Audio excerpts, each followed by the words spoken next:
Hello， 大家好，我是李恩。如果要回溯2024年这一次美国总统大选，川普最大的获胜因素，我想毫无例外，大家都认为是上帝保守的那只诱饵，让那一枚子弹幸运的飞过，而没有造成实质性的伤害。但是撇开这个神机奇谈，我想最大的人为因素，无外乎就是川普的副手人选搭档 JD Vance 的 JD Vance， 我们之前也做过几期影片呢，让大家能够多侧面的了解一下其人以及他的思维逻辑能力。你会发现 JD Vance 在敌方民主党阵营的主流媒体当中呢，他都是一个非常辩才无碍，而且临阵绝不退缩的雄辩之才。JD Vance 他的辩论是我目前认为属于教科书级的天花板。你会发现他可以做到完全心情不受影响，永远面带微笑。更可怕就是论述能力之强，屡屡不中对手的下的套，而且都能够成功的把主题拉回到民主党执政的弱势地方。那么很多人就一直在猜想 JD Vance 是怎么会认识川普的。网络上就流传一个说法说 JD Vance 幕后的引荐人是特斯拉执行长 Elon Musk。事实上其实不然。其实我今天就是要来让大家好好的清楚 JD Vance 是怎么能够成为了川普心目中的最强搭档人选。而这幕后推手事实上是来自于另一个矽谷科技业的创投大佬 Peter Thiel。Peter Thiel 呢，他其实跟马斯克同为当年一起创办 PayPal 的合作伙伴。而 Peter Thiel 的聪明才智可以说不在马斯克之下。Peter Thiel 本身与马斯克最大的不同就是，除了马斯克偶尔上一些节目专访的时候会谈到他相信耶稣的教导价值，但马斯克并不像 Peter Thiel 一样那么公开的清楚的表明自己是一个虔诚基督徒的身份。那 Peter Thiel 他是如何的帮助 JD Vance 能够成为川普心目中的最佳人选呢？今天我特别找了一个呢在 Instagram 上非常有名活跃的一个无党派无偏见的新闻媒体，叫做 Roca News。 他们希望能够完全通过无党派的方式呢，真实的报道他们所挖掘到的新闻内容。那有兴趣的观众朋友呢，我会把他们频道的 YouTube 连结放在下方大家有兴趣可以上网去看。今天我们就是要来好好的深挖一下这一个矽谷科技业被誉为跟马斯克不分上下的天才是怎么样的成为了 JD Vance 背后让他登上他的政治生涯最高巅峰的那个幕后推手。 Hold on to your butts.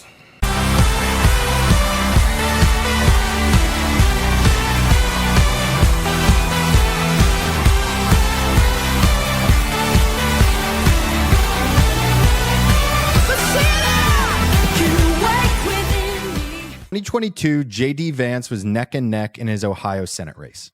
He needed Trump's endorsement to pull ahead, and he knew just the person to get it. Vance had grown up in a broken family in southwestern Ohio before enlisting in the Marines. He served in Iraq, then graduated from The Ohio State University and enrolled at Yale Law, the United States' top-ranked law school. Vance would later write that the most significant moment of my time at Yale occurred in 2011 when he attended a talk by Peter Thiel. You always want to aim for monopoly, and you want to always avoid competition. Thiel was born in Germany and split his childhood between Ohio, California, and Southern Africa, places his father worked as a chemical engineer. A science fiction nerd with a liking for Ronald Reagan, Thiel graduated as valedictorian of his high school class in 1985. He enrolled at Stanford, where he studied philosophy. During Thiel's time at Stanford, the university replaced its Western culture program with a diversity-focused culture, ideas, and values one. That inspired Thiel to co-found his own conservative and libertarian newspaper, where he fleshed out his own political beliefs and made connections in the conservative world. He continued to do that as a law student at Stanford, which competes with Yale to be the United States' top-ranked law school. After graduating, Thiel worked at one of the U.S. most prestigious law firms, but lasted less than a year before he left to become a financial trader. And then ended up at a big law firm on Wall Street. It was one of those places where from the outside everybody was trying to get in, on the inside everybody was trying to get out. Less than 3 years after that, he launched a venture capital firm and began investing in nascent tech companies during the dot-com boom. In 1998, he co-founded his own company, Confinity. 1 year later, it launched its own money transfer service, PayPal, which let people who couldn't accept credit cards share digital payments. Thiel wanted to create a company that would transform the world, and he believed PayPal was that. He said at the time, "Paper money is an ancient technology and an inconvenient means of payment. You can run out of it, it wears out, it can get lost or stolen. In the 21st century, people need a form of money that's more convenient and secure, something that can be accessed from anywhere."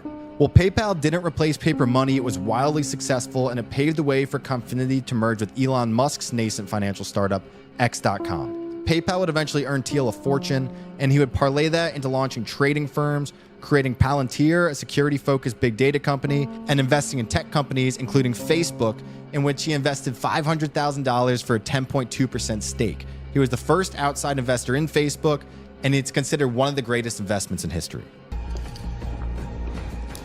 Drop the, just Facebook. It's cleaner. As Thiel accrued his fortune, he became one of Silicon Valley's leading philosophers, known for his belief in technological progress and libertarian policies. In a 2009 essay, he summarized his political beliefs, saying, "I believe that politics is way too intense. That's why I'm a libertarian. Politics gets people angry, destroys relationships, and polarizes people's vision." Yet in that same essay, Thiel wrote that he had stopped believing politics could achieve freedom. "I no longer believe that freedom and democracy are compatible," he wrote, advocating for achieving freedom through technology and not the law. 2 years later, he delivered the defining speech of JD Vance's law school career. So what did he say?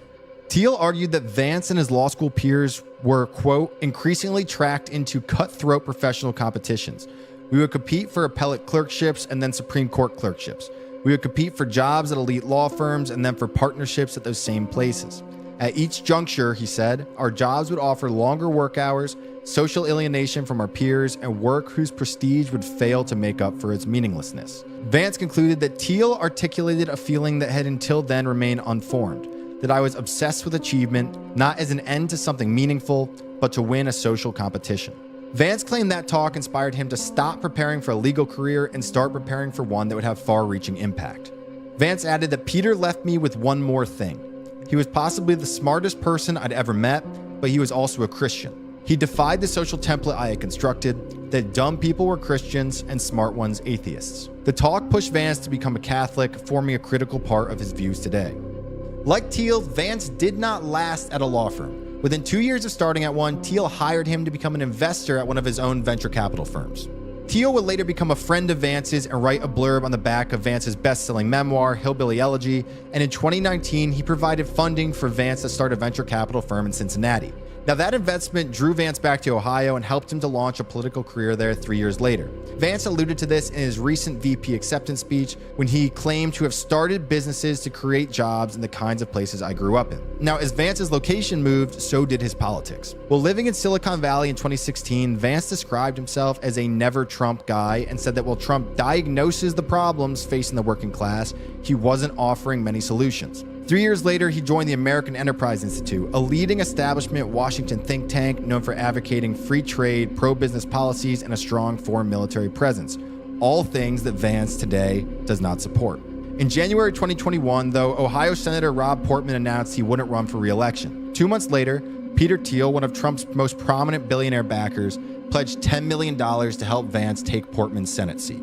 Vance proceeded to delete anti-Trump tweets and align his political views with Trump. That July, he issued an apology on Fox News. Sure. Well, like a lot of people, I criticized Trump back in 2016, and I'd ask folks not to judge me based on what I said in 2016, because I've been very open about the fact that I did say those critical things, and I regret them, and I regret being wrong about the guy. I think that he was a good president. I think he made a lot of good decisions for people, and I think he took a lot of flack. And as you probably appreciate, Alicia, you know, I've taken a lot of flack myself over the last few years for standing up for the president's voters, but also standing up for the agenda. By spring 2022, though, Vance was struggling to pull ahead of 3 other Republican candidates in the election, which was scheduled to take place that November. Around April 2022, Thiel offered to introduce Vance to Trump, thereby securing Trump's endorsement. To make sure that introduction went smoothly, Thiel himself flew down to Florida to oversee the meeting. Now, Tucker Carlson and Donald Trump Jr. had both been lobbying for Trump to endorse Vance. However, it was that meeting with Thiel and a subsequent round of golf that really won Trump over, as the Politico journalist Meredith McGraw documented in detail. One evening that April, Trump called Vance to say he was going to make him very happy. Days later, Trump issued his endorsement. Like some others, JD Vance may have said some not so great things about me in the past, but he gets it now, and I have seen that in spades, Trump said. I've studied this race closely, and I think JD is the most likely to take out the weak but dangerous Democrat opponent. Vance went on to win the primary and then the general, 53-47. Vance proceeded to become one of Trump's fiercest defenders, going so far as to say last month that he would not have certified the results of the 2020 election if he were Trump's vice president. Specifically, what he said in an interview with the New York Times was, I think the entire post-2020 thing would have gone a lot better if there had actually been an effort to provide alternative slates of electors and to force us to have that debate. I think it would have been a much better thing for the country. Do I think Joe Biden would still be president right now? Yeah, probably, but at least we would have had a debate. Vance's rise continued until July when he got another call from Trump, this time to be his running mate. And so tonight, Mr. Chairman, I stand here humbled, and I'm overwhelmed with gratitude to say I officially accept your nomination to be Vice President of the United States of America.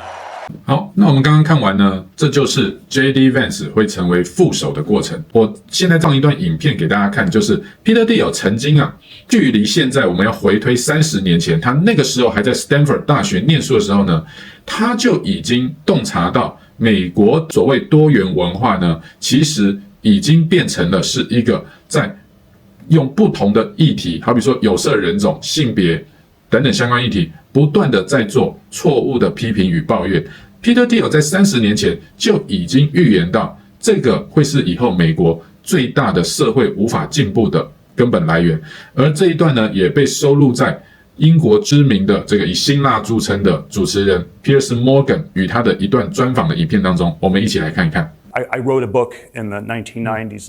David Sachs, my friend David Sachs, and I wrote this book, The Diversity Myth, and it was sort of an updated version of a Buckley, Godman at Yale, sort of a critique of multiculturalism, the politics of intolerance at Stanford University, and sort of what had gone wrong in these college campuses. And we were focused on all these identity politics, political correctness, culture wars issues from 3 decades ago. And there's a way in which it was prophetic. And there's a way in which you don't want it to be prophetic. You want people to listen to you. Peter, I have a clip. They didn't listen to us, and then well, I've got a clip of we were you like Cassandras. We had these warnings. Yeah, I've got a clip of you talking about that. Let's take a look. I'll tell you what the problem is with looking for racism everywhere. Because when you start looking for racism everywhere and you start finding racism everywhere, it's only a very small step to finding racists everywhere. Now, there's nothing wrong with that if those racists are really out there, but I'm going to suggest to you that they really aren't. The problems of racism, sexism, other forms of oppression have been vastly exaggerated, and as a result, people get unjustly accused. A culture of complaint leads to a culture of blame. I mean, apart from the fact you've aged incredibly well, because that's 30 Yes. years ago, what do you think when you look back at that, Peter Thiel? Because you were bang on. 其实Peter Thiel 这个人非常非常的有魅力。为什么这样说呢？除了他最早跟 Elon Musk 一起创办的 PayPal， 也就是后来我们知道以天价15亿美金被 eBay 收购呢，成功的让 Elon Musk 跟 Peter Thiel 赚了一大笔桶金不能说一桶金可以说很多桶那更厉害的是呢，后来 Peter Thiel 他不但创办了自己的对冲基金公司，而且他也曾经资助了一名哈佛天才学生50万美元，也就是后来我们都耳熟能详的 Facebook。Peter Thiel 当时在 Facebook 占了10%的股份，从今天的市值来看，你就可以知道 Peter Thiel 是多么多么的有钱。但是除了他在这个科技业投资的这些独到的远见跟想法之外呢，他非常特别的一点就是他自己是一个保守主义，一个非常虔诚基督徒外呢，他还是一名男同性恋者。哇，所以很多同性恋人士常常会有个误解，认为说基督教是在反同性恋的。事实上，基督教并不是在反对你有同性的情感上的这样的一个倾向，而是说按照圣经，基督教相信的原则是上帝创造男女，也为了繁衍人类的后代而建立的家庭的制度，这一点是不能改变也不容破坏的，而且性别始终也是男女二元性别论。但是教会呢，有一些我必须说，对同性恋者呢，其实在过去的一些沟通上面，确实是比较拙劣，或者说比较没有真的能够去跟同性恋者有一个好的对话，以至于双方会有一些很深的误解。而 Peter Thiel 呢，他自己本身作为一名男同性恋者，对他而言又同样是一个基督徒的身份呢，是没有违和的。这是因为上帝爱所有的人，只是在于按照圣经的人的这个性行为或者说性侵犯的用途呢，它就应该是符合男女这样的一个用途。而当你把顺性的用途拿来做非顺性的用途的时候，这个在圣经里头是不符合上帝设计的心意。所以我想这里面其一个分别呢，是值得双方呢好好的来进行良善的沟通以及讨论。好，那今天把这部影片分享给大家，希望呢让我们一起呢也对 JD Vance 副总统呢未来的表现能够有更多的期待，也真的希望他能够帮助川普能够实现美国重回到一个良善并且正确的社会价值以及社会的道德准则上。我们这边是超级神队友，我们下部影片再见，拜拜。The cornerstone is Christ alone.